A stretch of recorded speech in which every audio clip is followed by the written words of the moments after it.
Side అన్న మీరా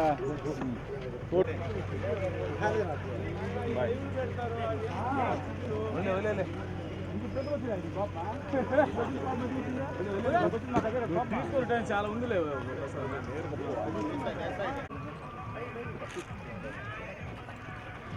cinema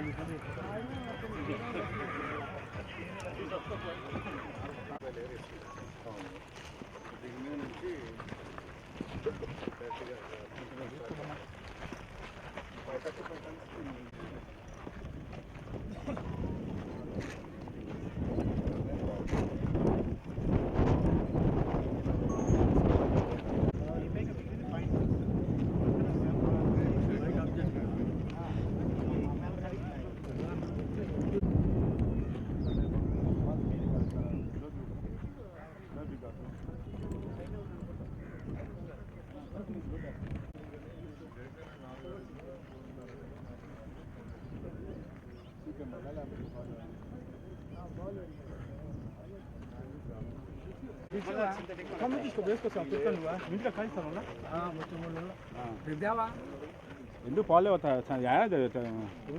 పెద్ద దూరం కదా కదా పాలే పట్ట రాత్రిపూట అరకం అవుతుంటారు కదా రోడ్లో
ఫ్లాష్ వేసుకొస్తానే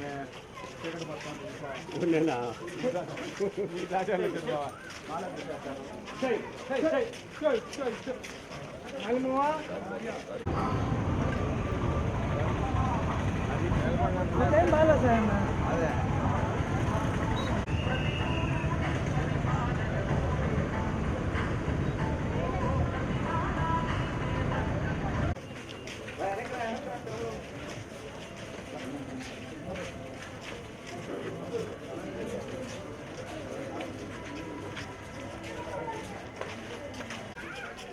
ఫ్లాష్ వేసుకొస్తానే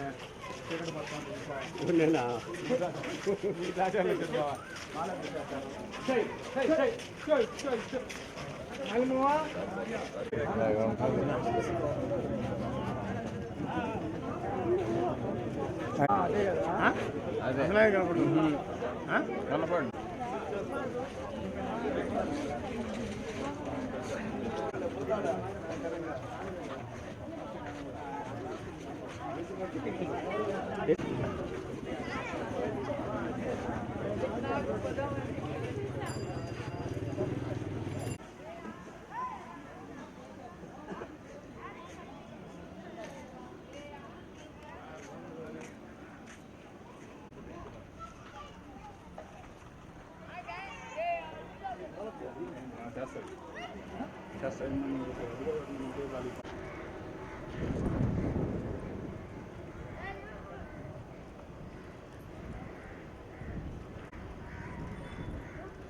నడుచుకుంటా 20 లోటు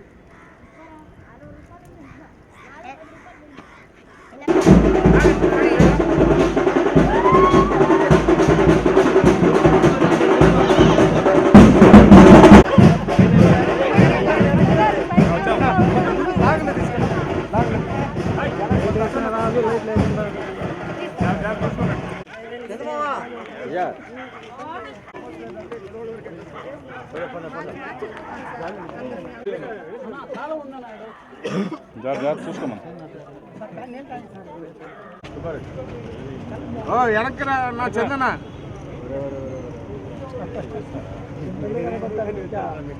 నువ్వు వర మాకు చిన్న చిన్న అంట తీసేవిలే తప్ప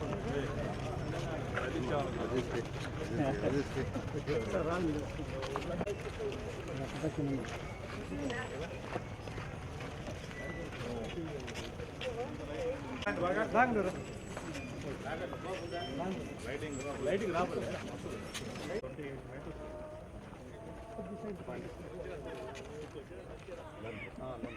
ఓవరాల్ 39 సార్. జనరల్గా మన గేట్లు ఈ లెవెల్కి ఫ్లాట్ ఫ్లాట్ ఇదంతా ఫ్లాట్ కంప్లీట్ ఫ్లాట్ ఎన్ని అడుగులు సార్ మొత్తం గేట్ దగ్గర అది 22 గేట్ లెవెల్ ఇప్పుడు సార్ 14 సార్ ఆ లెవెల్ ఇప్పుడు 14 సార్ గేట్ లెవెల్ 5 లెవెల్ అంతా ఫెచ్చింగ్ చేస్తారు కదా అంతా ఒక లెవెల్ ఉంటుంది. ఎస్ సార్ అక్కడ నుంచి ఇక్కడికి ఇక్కడ కర్వాలు కట్టి చూసుకోమా వెనక్కిరా నా చందన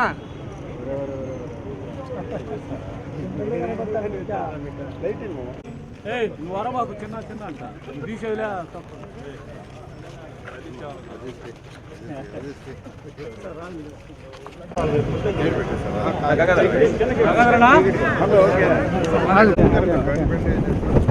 కొంచెం షేప్ లాగా పెట్టారు ఓషన్ ఏంటి అది బాబు గంగాధరనా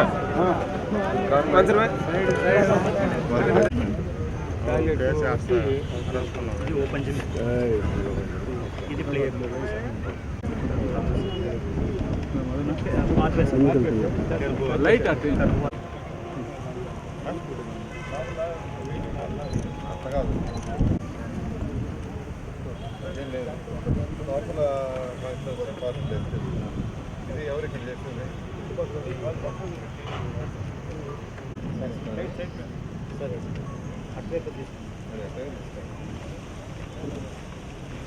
తగ్గింది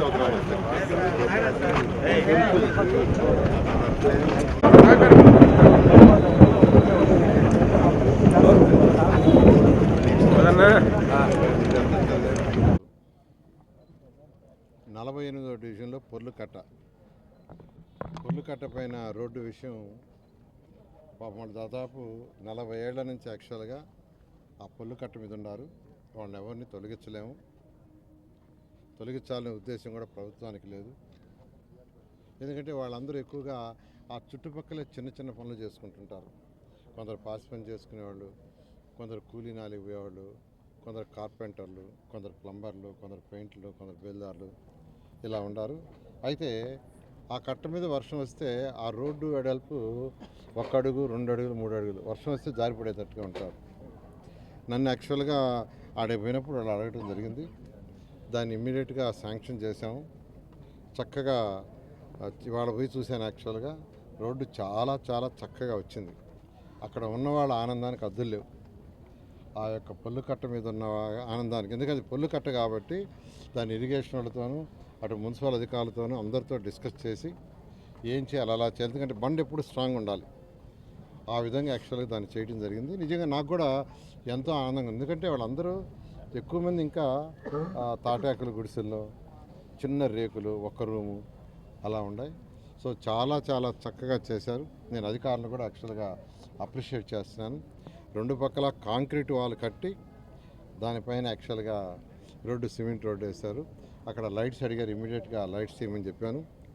1-2 ఇళ్ళు ఫ్రంట్ కొద్దిగా పోతే వాళ్ళందరూ కూడా ఇమీడియట్గా కట్టించమన్నా. ఏదైతే బ్రిక్ పోయిందో అవి వెంటనే కట్టించమన్నాను. దాన్ని క్యూరింగ్ పెట్టుండారు. బహుశా ఒక 10 రోజులు 15 రోజుల్లో దాన్ని కూడా యాక్చువల్ ఇనాగరేషన్ చేయడం జరుగుతుంది. అయితే ఇంకా కొంత ఎక్స్టెన్షన్ ఏమని అడిగారు.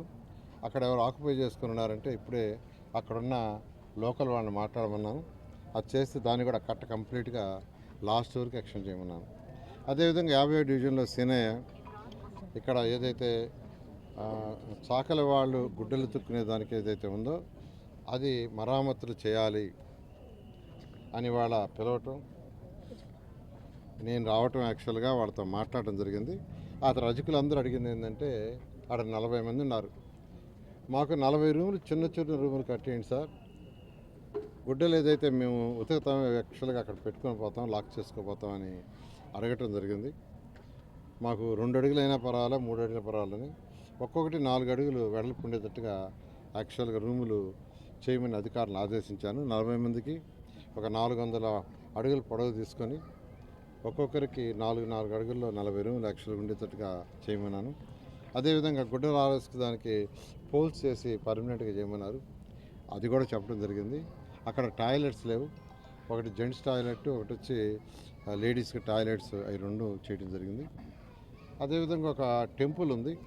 ఎలక్షన్స్ ముందు నేను అక్కడికి వచ్చినప్పుడు చెప్పాను, ఆ టెంపుల్ చేస్తామంటే సార్ మీరు గెలిచిన తర్వాత మాకు ఈ టెంపుల్ని చేసి పెట్టని అడిగారు. యాక్చువల్గా ఇవాళ నేను చూశాను వినాయక టెంపుల్. దానికి ఒక 5 లక్షలు మా యొక్క పిల్లల యొక్క వాళ్ళ దీని నుంచి యాక్చువల్ 5 లక్షలు ఇస్తాను వాళ్ళు నేను శాంక్షన్ చేయడం జరిగింది. వాళ్ళ ఆనందానికి హద్దులు లేదు. ఆ మాట నిజంగా ఆ మాట చెప్తే వాళ్ళ ఆనందానికి హద్దులు లేవు. అదేవిధంగా ఆ ఏరియాలోని 2-3 చర్చిలకి యాక్చువల్గా నేను అంతకుముందు కొంత హెల్ప్ చేస్తుండా. ఇవాళ ఒక చర్చి ఫాదర్ వచ్చి సార్ దాని ఇనాగరేషన్ మీరు రండి అన్నారు. నిజంగా నాకు ఎంతో ఆనందం వేస్తుంది. ఎందుకంటే నేను అక్కడికి పోగానే వాళ్ళు నా దగ్గరికి వచ్చి సార్ మీరు ఇచ్చారు, దాన్ని పూర్తి చేసాము, మీరు రండి, రేపు శనివారం వస్తారు, ఆదివారం వస్తారు. నిజంగా తర్వాత పినాకిని పార్క్, ఇది ఈ పక్కనున్న వాళ్ళందరూ కూడా ఇటు 51 కానీ 52 కానీ 50 కానీ 49 కానీ 48 కానీ ఈవెన్ 47 ఈ పక్కనున్న వాళ్ళందరికీ కూడా ఒక మంచి పార్క్ కట్టాలనే ఉద్దేశంతో ఈ పినాకిని పార్క్ని అధికారులను యాక్చువల్గా ఎస్టిమేట్ చేయమన్నాను. దీని ఒక 50 కోట్ల రూపాయలతో ఎస్టిమేట్ చేశారు. 50 కోట్లతో దీన్ని చేయాలంటే ఒక మంచి పార్క్గా చేయాలని, వాటర్ స్పోర్ట్స్ పార్క్, పిల్లలు water sports, boating and other cultural activities ఇవన్నీ చేయడానికి ఎస్టిమేషన్ ఇస్తే ఫేజ్ 1 50 కోట్లు, ఫేజ్ 2 మరొక 50 కోట్లు, మొత్తం 100 కోట్లు చేశారు. ఫేజ్ 1లో భాగంగా 6.5 కోటి ఆల్రెడీ శాంక్షన్ చేసాం, వర్క్ కూడా టేకప్ చేశారు.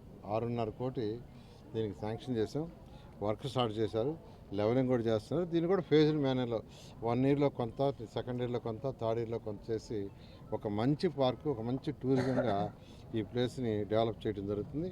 ఈ విధంగా నెల్లూరులో మీకు అందరికీ తెలుసు, యూజిడీ కావచ్చు, డ్రింకింగ్ వాటర్ కావచ్చు, స్కూల్స్ కావచ్చు, ఎండ్ టు ఎండ్ రోడ్స్ కావచ్చు, డ్రైన్స్ కావచ్చు, ట్రీ ప్లాంటేషన్స్ ఎంతో బ్రహ్మాండంగా చేస్తున్నారు. ఇవాళ ఫస్ట్ టైం నేను యాక్చువల్గా కొన్ని చెట్లను అదిపనిగా పరిశీలించా. ఏ సైజ్ చెట్లు వేస్తుండారు, ఎలా ఉన్నాయంటే బ్రహ్మాండంగా ఉన్నాయి. ఇప్పుడు 50వ డివిజన్లో వస్తూ ఉంటే 47 నుంచి చక్కగా పూలు వచ్చినాయి కొన్ని. ఆ సంతపేట లైన్ కంటిన్యూయేషన్ ఏదైతే ఉందో అదేమంటారు, ఏ సెంటర్ అంటారు, అది అజాబ్ సెంటర్, నాలుకాడ మండపం, ఆ నుంచి వస్తుంటే ఫ్లవరింగ్ వచ్చినాయి. నిజంగా ఎంతో ఆనందం వేసింది. ఎవరైనా ఒక మంచి పని చేస్తుంటే మీరు అప్రిషియేట్ చేయకపోయినా గమ్మునుండండి. అప్రిషియేట్ చేయకపోయినా, మీకు అప్రిషియేట్ చేయాలనే మనస్సు లేకపోయినా గమ్మునుండండి. అంతేగాని దాన్ని రాంగ్ డైరెక్షన్లో ప్రజలకు చేయొద్దు. రాంగ్ డైరెక్షన్లో చేయటం తప్పదు. మీకు ఏ ఇన్ఫర్మేషన్ కావాల్సిన రైట్ టు ఇన్ఫర్మేషన్ యాక్ట్ ఉంది. ప్రతి పౌరుడు ఈ భారతదేశంలో ఎవరైనా ప్రభుత్వం దగ్గర నుంచి ఇన్ఫర్మేషన్ కావాలంటే వాళ్ళు ఆర్టీఐలో సబ్మిట్ చేస్తే ఇమీడియట్గా ఇస్తారు. కాబట్టి మీరు అప్లై చేయండి, కమిషనర్ గారు చక్కగా మీకు డేటా ఇస్తారు, దాన్ని బట్టి మీరు మాట్లాడవచ్చు, ఎటువంటి అబ్జెక్షన్ లేదు. ఎక్కడో ఎస్టిమేషన్స్ వేసి అది ఇంప్లిమెంట్ చేయకుండా ఉండి ఈ ఎస్టిమేషన్ స్టేజ్లో ఉంటే ఆ కాగితాలు ఏదో సంపాదించి దాని మీద పబ్లిక్ చెప్పడం అనేది తప్పది. దానివల్ల ప్రజలని అడ్డదారులు పట్టించడం అవుతుంది. నేను ఒకటే చెప్తున్నానండి, నేను నెల్లూరుకి 14-19లో 5,350 కోట్లు ఖర్చు పెట్టింది. ఆ 14-19లో నెల్లూరు కార్పొరేషన్కి.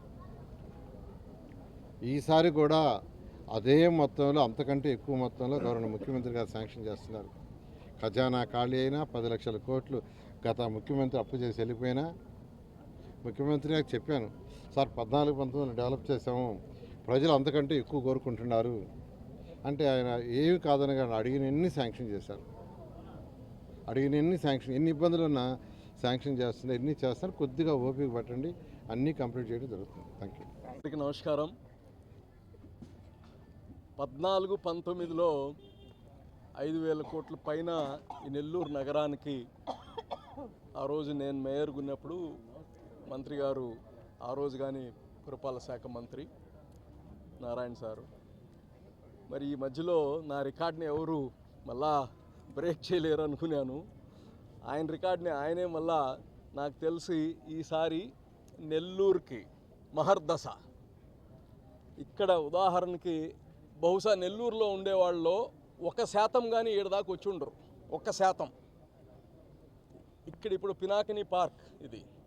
దీనికి గతంలోనే జిమ్ పెట్టారు. ఇక్కడ ఇప్పుడు బ్యాడ్మింటన్ ఆడడానికి మిగతా అన్ని జిమ్ ఎక్విప్మెంట్ అన్నీ పెట్టారు. ఇప్పుడు వాటర్ ఫ్రంట్ ఏరియా ఎలాగైతే సింగపూర్లోనో అక్కడ నది ముందు ఒక మంచి ప్రజలకు వచ్చి కూర్చోవడానికి ఆహ్లాదకరంగా ఉండడానికి అక్కడ కొద్దిగా చిన్న చిన్న కమర్షియల్స్ కానీ ఏర్పాటు చేసి లీజర్గా ఉండడానికి జనరల్గా మనం ఎప్పుడు నది ఫ్రంట్ని ఎప్పుడు వాడుకోలేము. మనం ఏం వాడుకుంటున్నామంటే బోడిగోడు తోట ఒకటి వాడుకుంటున్నాం నది ముందు. ప్రజలు ఎప్పుడు వాడలేం. మనం ఎప్పుడైనా నది నిండిపోయితే ఆ బ్రిడ్జి చూడడానికి వస్తాం. మిగతా ఊర్లలో మిగతా దేశాల్లో ఆ నదిని కంప్లీట్గా ఆ స్ట్రెచ్ని వాడుకునే పరిస్థితి ఉంటుంది. అది ఈరోజు మంత్రి గారు 50 కోట్ల రూపాయలతో ఇక్కడ ఆ రివర్ ఫ్రంట్ని ఏర్పాటు చేస్తున్నారు. నిజంగా అది పూర్తి అయితే అద్భుతంగా ఉంటుంది. అదేవిధంగా అక్కడ నెక్లెస్ రోడ్ రెడీ చేశాం. దర్గా పక్కనే ఆ యొక్క ఏదైతే మన టెంపుల్ ఏంది ఇరుగాలమ్మ టెంపుల్ దగ్గర వచ్చే నెక్లెస్ రోడ్డు అప్పుడులోనే 35-40 కోట్ల రూపాయలు పెట్టి చేశారు. మళ్ళా దానికి ఇంకో 100 కోట్ల రూపాయలతో దాన్ని అద్భుతంగా చేయబోతున్నారు. నెల్లూరు నెక్స్ట్ లెవెల్లో పోతుంది. ఇది మన అదృష్టం. మంత్రిగా నారాయణ గారు ఉండడం, ఆయన నెల్లూరు వాసి అవ్వడం, ఇది మన నెల్లూరులో అందరం కానీ చాలామంది పిచ్చి పిచ్చి మాటలు మాట్లాడుతుంటారు. ఎవరు నమ్మరు, అది మాకు తెలుసు. అయినా వాళ్ళకి కానీ చెప్తున్నా, ఇటువంటి అవకాశం నెల్లూరు ప్రజలు ఎప్పుడు కానీ వినియోగించుకోవాలి. పని చేసే వాళ్ళకి ప్రోత్సహిస్తే ఎక్కడ లేని శక్తి ఇంకా ఇంట్రెస్ట్ వస్తుంది. మంచి పనులు ఎక్కడ రాష్ట్రంలో లేని పనులు ఇక్కడ జరుగుతుంటే అది గిల్లి గిజ్జాల్లాగా చేస్తూ ఉండడం మంచిది కాదు. నిజంగా సార్, మీరు నిజంగా నెల్లూరు మంత్రి అవ్వడం ఈ యొక్క నెల్లూరుకి బిడ్డగా మాకెంతో సంతోషంగా ఉందని కానీ తెలియచేస్తున్నా. నిజంగా ఇంకెక్కడా ఈ లెవెల్ అభివృద్ధి పనులు వేరే దగ్గర జరగవు కానీ మన మంత్రి గారు ఉన్నారు కాబట్టి నెల్లూరుకి జరుగుతుందని కానీ తెలియచేస్తా ఉన్నా. ఈరోజు 50వ డివిజన్లో పర్యటించడం జరిగింది. మన రాష్ట్ర పురపాలక మరియు పట్టణాభివృద్ధి శాఖ మంత్రివర్యులు అలాగే అన్నయ్య చెప్పినట్టు దోబికాన అక్కడికి పర్యటించడం జరిగింది. అక్కడ ఎవరైతే బట్టలు చాకలి వాళ్ళు అందరూ కలిసి వాళ్ళ వినూతులను వాళ్ళ అవసరాలన్నీ తెలియజేయగా సారు అన్ని అవసరాలు తీర్చేలాగా అక్కడ ప్లాట్ఫామ్ కానీ వాళ్ళకి రూమ్స్ కానీ వాళ్ళకి వాటర్ కానీ ఏ ఇబ్బందులైనా సరే వెంటనే చేయాలని అందరికీ ఆదేశాలు ఇవ్వడం జరిగింది. అలాగే ఈరోజు పినాకిని ఇక్కడికి రావడం జరిగింది. ఇక్కడ వసతులు కూడా చాలా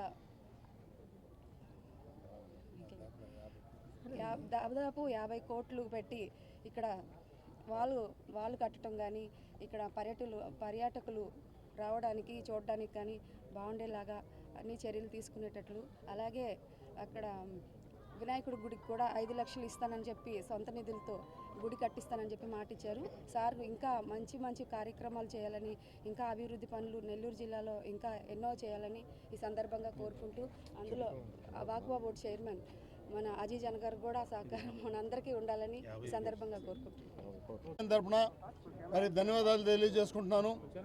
నగరంలో ప్రప్రదంగా ఏర్పడిన దోపిఖానా కాబట్టి ఆ దోపిఖానా నగరంలోనే మొట్టమొదటి స్థానంలో పనిచేసుకునే విధంగా రజకులందరూ అక్కడ పనిచేస్తున్నారు. వారికి కావాల్సిన వసతులన్నీ చేస్తానని చెప్పి మాట ఇచ్చారు. ఇది 2 సంవత్సరాలు నారాయణ సారు అదేమనంటే నువ్వు ఉండవలసిన అని అంటున్నాడు. కాదు సార్, ఖచ్చితంగా మీరు రావాలా, వచ్చిన తర్వాత ఈ డివిజన్ డెవలప్మెంట్ అయిపోయింది సార్ అంటే వారు వచ్చి వాళ్ళందరికీ హామీ ఇచ్చిన దానికి పేరున వాళ్ళందరి తరఫున ధన్యవాదాలు చేసుకుంటూ తెలియజేస్తారు.